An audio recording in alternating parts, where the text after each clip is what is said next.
Greetings and welcome, everyone. It's All You Can Geek Moviecast, episode 410. I'm one of your hosts, Jim Gast, joined by Corey Feinsod. Heyo. And Tony Korkanakis. Yo! What's up, guys? Welcome, listeners, welcome, viewers, to 410 of the Moviecast. Whew. We've got a lot of gaming news tonight. Sorry for those listening to this Moviecast. If you don't listen to our Gamecast, we got a lot to talk about in that one, so you probably want to tune into that. It's going to be pretty interesting. So we're going to get through the game news here. We're going to talk game news, movie news. We're going to talk about the box office, what we've been watching, and then move into the Gamecast in the next episode. So stay tuned for that. But let's get started in the box office and talk about how bad Happy Time Murders did, coming in at number 3 as a flop. Crazy Rich Asians, 25 million still. That's very good at number 1. It had like a 5% drop. That's ridiculous. Yeah, that's insane. That is, I mean, that is leg. That's a hold right there. That's crazy, right? It is. It's crazy. It's rich for them. It's Yeah. rich. Wow, yeah. So that did really well. The Meg at number 2 did 12.9. Happy Time Murders at 3. Mission Impossible was 4, and Mile 22 at 5. Yeah. I hope we helped someone by saying that movie looks like absolute garbage, and they saved money and didn't go, and that looks like it showed. Yeah, so. I think so. That's such a dumb premise. I mean, like, what's the demographic for that movie? Like, people who love Furries? Sesame Street, but like, really wanted an adult version of it. It's like, I mean, yeah. I guess fans of, like, really big, were they big fans of Team America? I mean, that make attract that audience? I don't know. I think that was. I don't know. At least Team America had the novelty of being stop motion. Yeah. Well, it was also there was Trey no Parker. like humans in it either. Yeah. So that's true. This is like trying to go for the whole like Who Framed Or not Roger stop motion. Rabbit. What is it? The Marionettes. You know what I'm talking about? Yeah, the marionettes. Thank you. Yeah, It's like stop motion is. Yeah, I don't know. I don't know what this is for. I'm not saying I'll never watch it, because I'll probably see it if it was like free on Netflix or something. It's a bad movie bet. I think it's a bad movie bet. Yeah, see, that's the thing is like we talked about like valuing time. There's no value here. No. this not. No. This is a bad movie bet for sure. This one is a bad movie bet, yeah. So this is like one of those, like, Corey, Plus, if it's we Melissa have free time. McCarthy. Like, Yeah. I just don't. All right, let's all agree. 3-way alliance here. The next person to win against Mike makes him watch this movie. Okay. Well, I still owe him that rest of that movie, which is horrible. He gave me that indie film thing to watch. I mean, that's brutal. But Isn't that like an hour? No, it's 2 hours long. Yeah. Still not. No, I know, but I had the audio quality of it issue where it cut out, and then I figured out what the problem was. YouTube, right? But I just haven't started it back up again. I'm like halfway through it, so it's god awful. But yeah. So, anyways, opening this week, nothing good. Coming soon to theaters, nothing good. Pretty much don't go to the movies until November, Really? October, I guess. What's in October?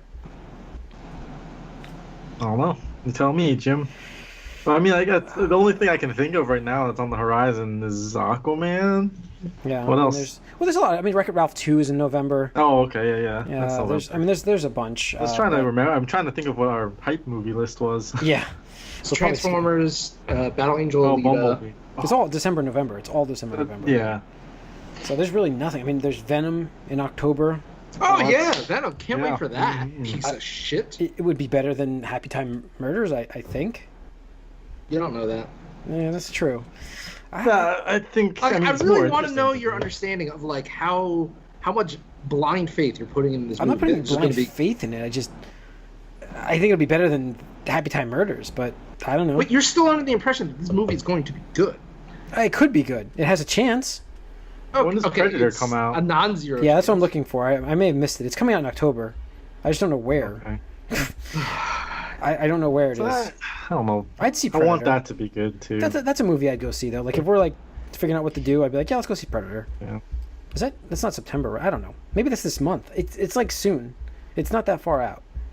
We're terrible at this. Yeah, sorry, everybody. Obviously. It's so, because this is like the worst time of the year, like, movie-wise. It's coming September 14th. Yeah, okay. So Sooner than later. I might go see that. But, all right. Let's move on to the news. Let's see. Matt Smith, who I really like because he was a doctor, Doctor Who. The Terminator Genesis star. Yeah, that guy. Sure. Is now going to be in episode 9. Cool. You know, there's a lot of new roles for a final movie, isn't there? Like, there's a lot of new roles. There's a lot of people, like new cast that seem to have big roles. Yeah. Obviously, we don't know. I mean, maybe they'll get introduced so they can get spin-offs later on. Who knows? It could be. Yeah, so he's been added to it. I mean, there's a lot on there. The one guy debunked, I know last week, that he's playing Grand Admiral Thrawn. I forget who that was, but I know that got debunked. Obviously, this time around, I'm not going to avoid trailers. It's just... Oh, yeah? You're not? No, no. I mean... Didn't work out for you? No. Yeah. So, it was worth a shot, but... I think I think the problem with it is, like, there are movies that are great to, like, go cold and, like, not have any idea anything about it, not seen trailers. One being, like, The Girl on the Train, didn't know anything about it. I think the enjoyment of that movie for me was because I didn't know what was going on, and the trailer spoiled a huge plot point in that movie that I did not see coming, and I didn't read the book. So I thought that was great. But with Star Wars, there's so much history and so much already, like, established. You already have preconceptions of what you are expecting, and so, like, doing that and building that in your brain and, like, kind of, like, setting yourself these expectations and then not getting any, like, feedback or any, like, knowledge of what's actually coming it's gonna hurt, because now you're putting these unfounded expectations on a movie that has already all this history and stuff that you're kind of expecting things to happen a certain way. Yeah, I just expect Ahsoka to show up, so... I'm just... No. Nice. I'm not being serious there, but it would be nice. So, all right. And then we have She's alive? She always lives. Just like, she would be, like, twice as old as Luke. So look, she's different. She's an alien race. She could live... Who knows how long she lives. So, this is good news. So this is funny news, actually. So Alec Baldwin was cast as Thomas Wayne in the new Joker movie, the side story thing that they're doing with Joaquin Phoenix. I gotta do Joaquin Phoenix. So he was cast and then apparently promptly quit. Is this happening? Yeah. So read the quote from him. Hang on. Is that quote right there? Why don't they just get Jeffrey Dean Morgan? You want me to read it? Yes. Right. Let me state that, for the record, I have not been hired to play the role of Todd Phillips' Joker as some Donald Trump. I don't know what that is. It's not happening. Okay. So was it a rumor then? He goes, let me state for the record that I have not been hired to play a role in Todd Phillips' Joker as some Donald Trump Mankey. This is not happening. Not happening. The actor also seemingly dissed the role to USA Today by adding, I'm sure there are 25 guys who could play that part. Baldwin also cited scheduling issues, yet any such issues are normally resolved before an actor signs on for the role. So. Okay. Interesting. Yeah, this is like Mike's argument for DC News. It's always on again, off again with DC News. Always. But that's how the entertainment industry is with both games and movies, like everything. Like things change very rapidly in the very beginning. It's not until I think I started that whole thing because it's just like one day it would be Ben Affleck's out, then the next day Ben Affleck's in, and then the next day. So I was just like, oh, it just seems like every story is going to contradict the story previous to it.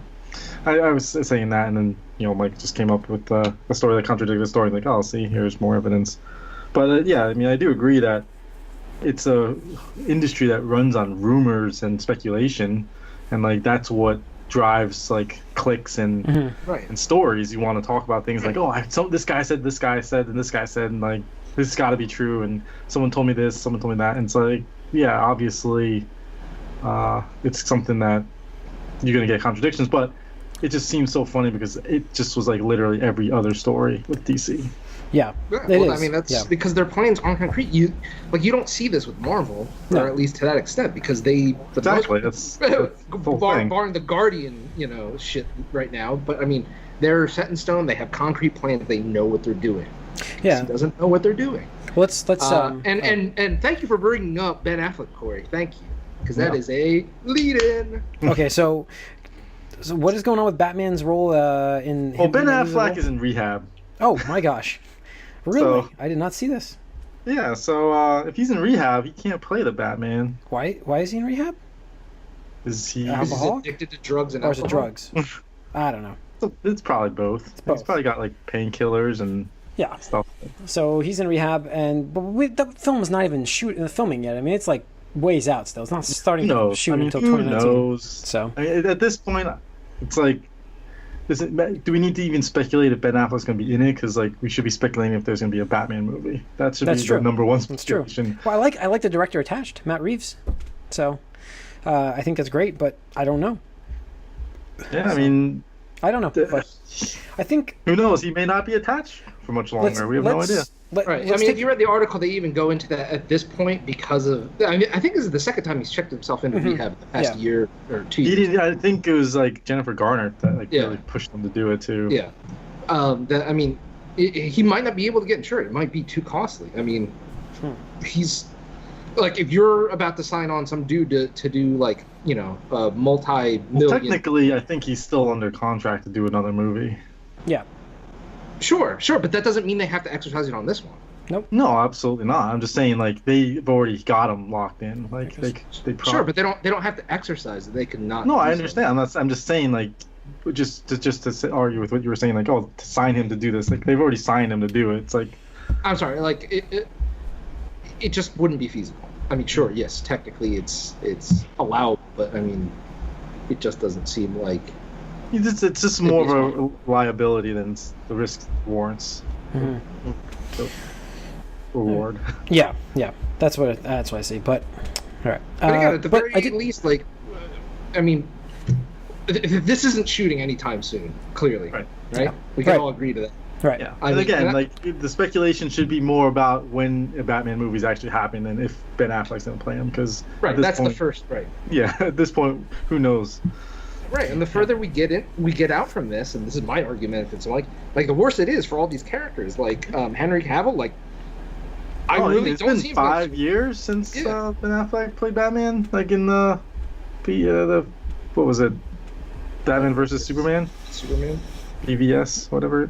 Yeah, it's true. It's been a while. It's been a while Henry already. Cavill, So like to go from Man of Steel 1 to nothing. Mm-hmm. For Man of Steel he's not 2? old. I mean, he's not young. He's not a young guy. Right. I'm not saying he can't do it, but like, I mean, it just makes sense. To me, it makes the most sense for all these parties just go with new directions. Like, I think so. I agree with you. So, like if it took them this long to just do one Superman movie, one hybrid movie, one Justice League movie in what 5 years, 6 years?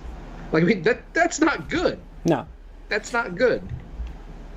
Nope. I mean, to be fair, now we should mention the fact the mess that Guardians of the Galaxy 3 is at the moment, and the staff being told that they don't have to block out that time. They're allowed anymore. to work on new projects. So, which is very telling. So that's kind of unfortunate and scary because this means that Guardians definitely is getting pushed back significantly. Yeah, and I mean, you can't say it wasn't because of the James Gunn. No, it absolutely is, 100%. Because you lose the main driving force behind this franchise, and everyone's upset about it. Yeah, you got to like take a step back and reevaluate what you want to do.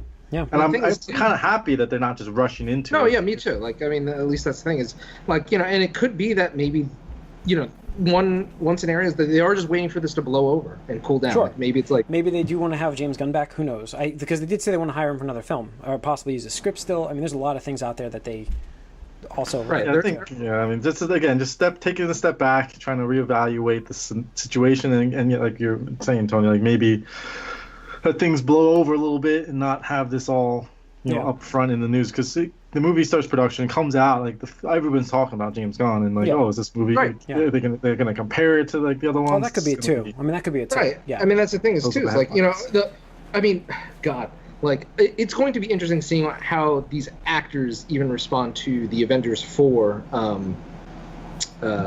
press like tour and stuff like that, because all the journalists are going to be like, or asking, especially Dave Bautista, like, hey, what's up with Guardians 3, buddy? And he's not going to be like hush hush about it, because he's been very vocal about his opinion. Yeah, and like there's still time to like minimize his role as well. Like, right, he's gone right now. It's like, do we really need to bring him back immediately? It's like, it's kind of like maybe you guys should just it just seems so silly. It just seems so silly, and I really hope there's a change of either heart or leadership, because to piss away a franchise that I do believe that if Guardians 3, without this having happened, if it went forward with James Gunn at the helm, this and the other thing, after Avengers 4, I want to believe Guardians 3 could have hit $1 billion.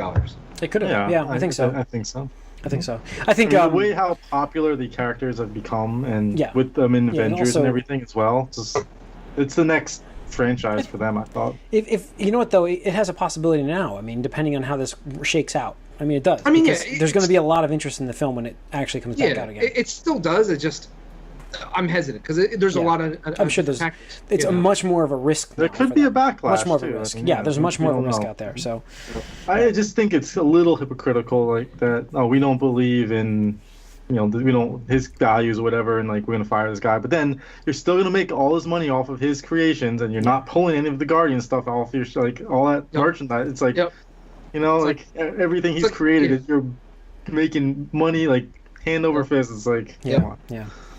And especially while they're still employing other actors that have done way worse stuff. Yep. And the thing is too is like the part that kills me about it is like you could say that Guardians of the Galaxy Volume 2 is all about people redeeming themselves, like coming back from a shitty place or a shitty time in their life. Well, these characters in general, it's like kind of his story, his journey, and like how he's grown as a person.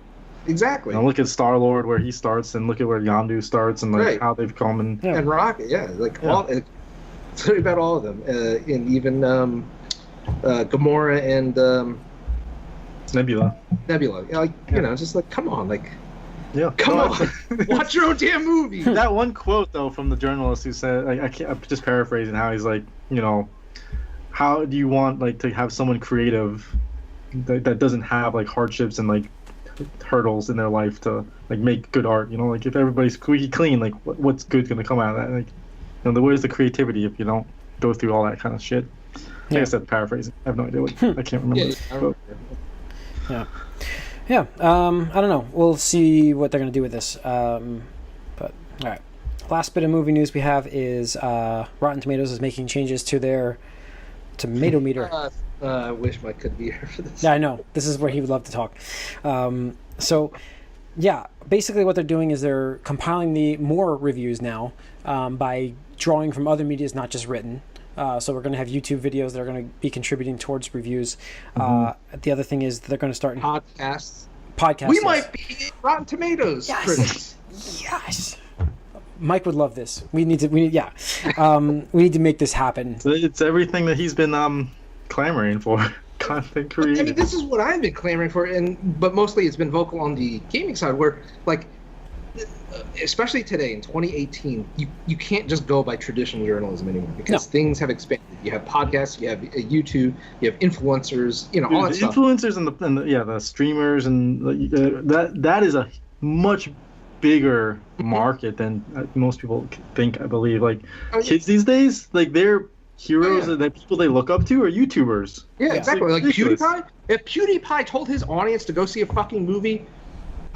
Guaranteed a lot of people go see that movie. Maybe not enough to make it successful or bomb, but like there is value behind that. So why not take that into account? I mean, isn't that part of the reason that we have something like that to give voice and leverage to those who have it? Yeah, I mean it is. So they're also expanding the contributing authors to smaller websites, not just the major stuff. So they're going to be included. So now it's based on the body of work that the author has done, not the publication they work for. So yep, that's huge. I think that's huge. Yeah. So you're seeing Philip Mewson, whatever his name is. He's number one there. He just takes everybody's work, right? So he's. Yeah, I get. Yeah, he's going to be everything. He'll just you see his name copied multiple times through the thing. So, all right, let's see here, and that's it. Wow, that's it for news. So. We'll see what they do on that. Mike is probably waiting with bated breath, I'm sure, about holding, what he wants to, what's going to happen with Rotten Tomatoes scoring system. So,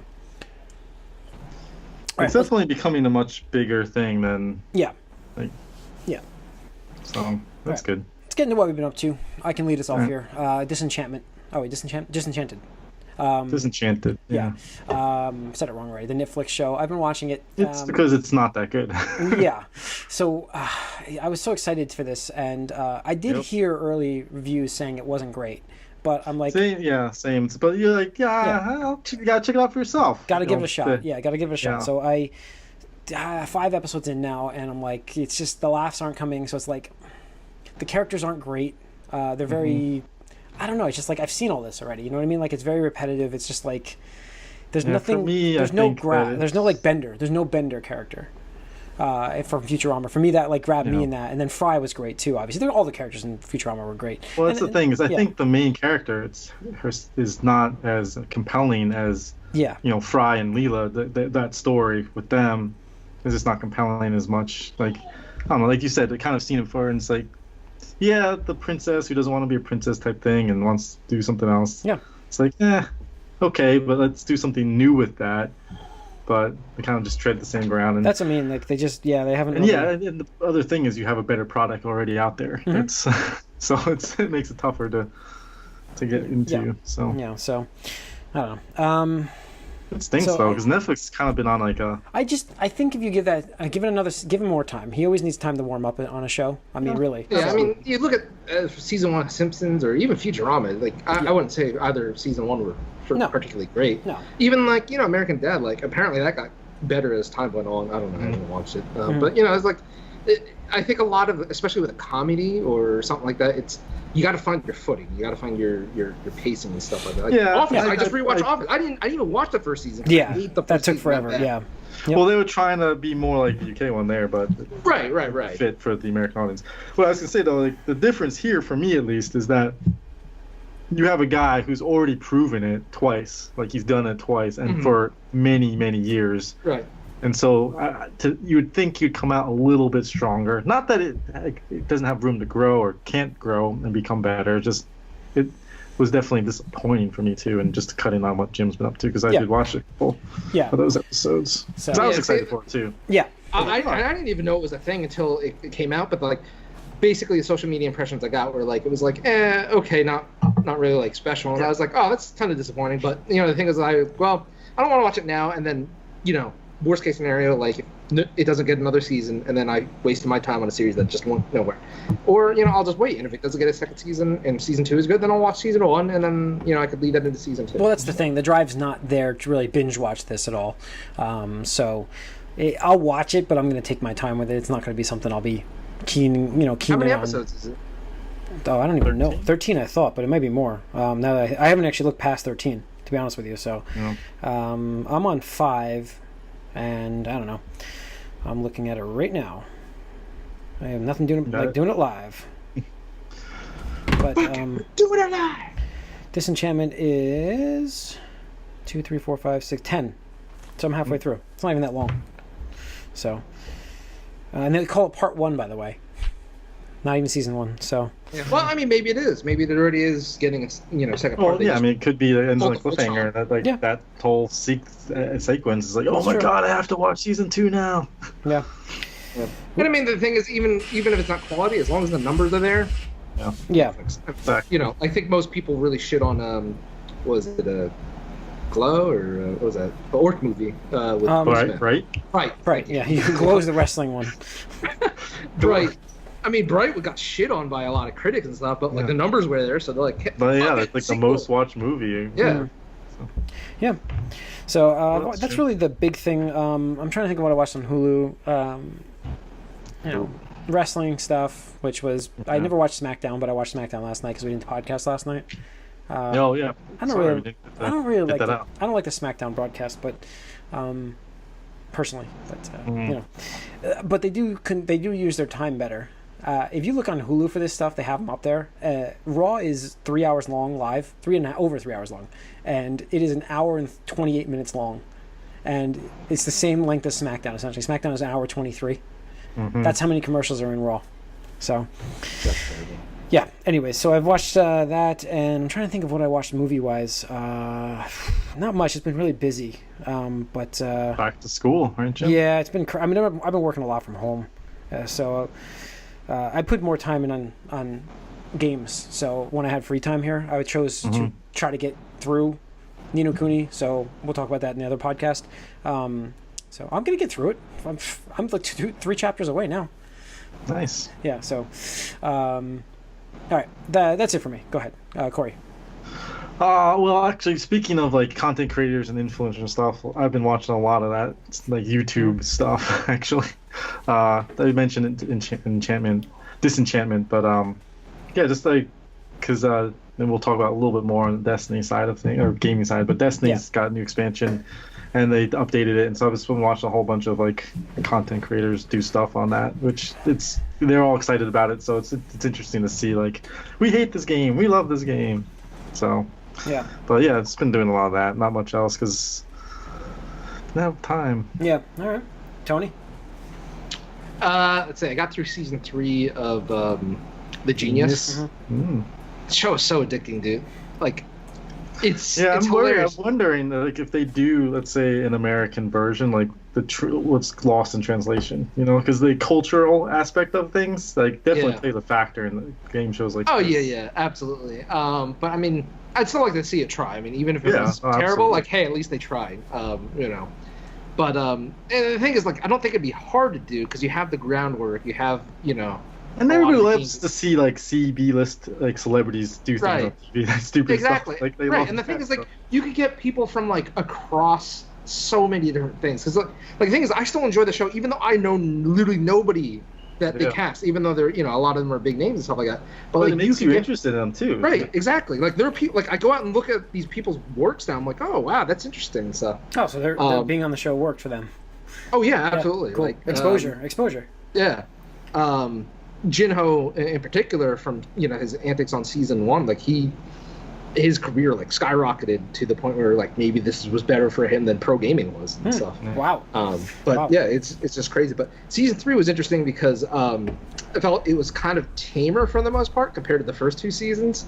But there are a couple characters that you just see like these alliances forming, and then when other players realize it, they're like, we need to break up this alliance. And it's kind of an adventure. It's like, sometimes it's like, oh yeah, it worked, and then other times it's like, oh, it didn't work this time, backfired on our face. But what the show is really good at doing is like, whoever edits the episodes is massive, because there are characters I'm like, oh, this person sucks, I hate them, I want them gone, I want them out of here. And then like maybe they do get out, and then they give this like little speech like, oh well, it's fun playing with everybody, and I really wanted to do, fill in the blank, and like that was their goals and objectives for being on the show. Because after the first season, because it was so popular, like some people appeared on the show just to represent a faction or a group of people, and I'm just like, oh shit, like wow, that totally makes sense now. And I'm like, now I feel so bad that they're gone on the show. And it's just like, damn, like they're really good at editing, and they must have had so much footage that you just don't see. So it's really good. I just started season 4 too, and spoiler alert, season 4 is all stars basically, where they get people from all 3 seasons nice back, so everybody knows, like the Genius, everybody knows how the politics work, and just like, holy shit, because it's like, oh, people who were strong in this season versus people who were strong in this season, people who were strong in this season. You're just like, holy shit, like, and because they all know each other and stuff, so it's just like, like, we need to ally, so these two don't ally. Wow, it's just like, cool. It's so that crazy, makes me want to watch that season quite badly, but I gotta watch all the other ones. So it's cool. funny because I get the history though. Yeah, I do. Yeah, it's funny because even in the episode they go, a couple of the characters that first show up, they're like, yeah, we're kind of like the Avengers, aren't we? And it plays like Avengers like music, and it's just like spinning around. Yeah. Yeah. So great show. Highly recommend. Cool. Nice. That's it. That's it. All right. I think that's going to wrap up the Moviecast. Thanks for tuning in. Write us podcast at allycangeek.net. Follow us on Twitter, AllYouCanGeek. Like us on Facebook, and subscribe to our YouTube channel. Thanks for tuning in. Tune into the Gamecast, and see you next week.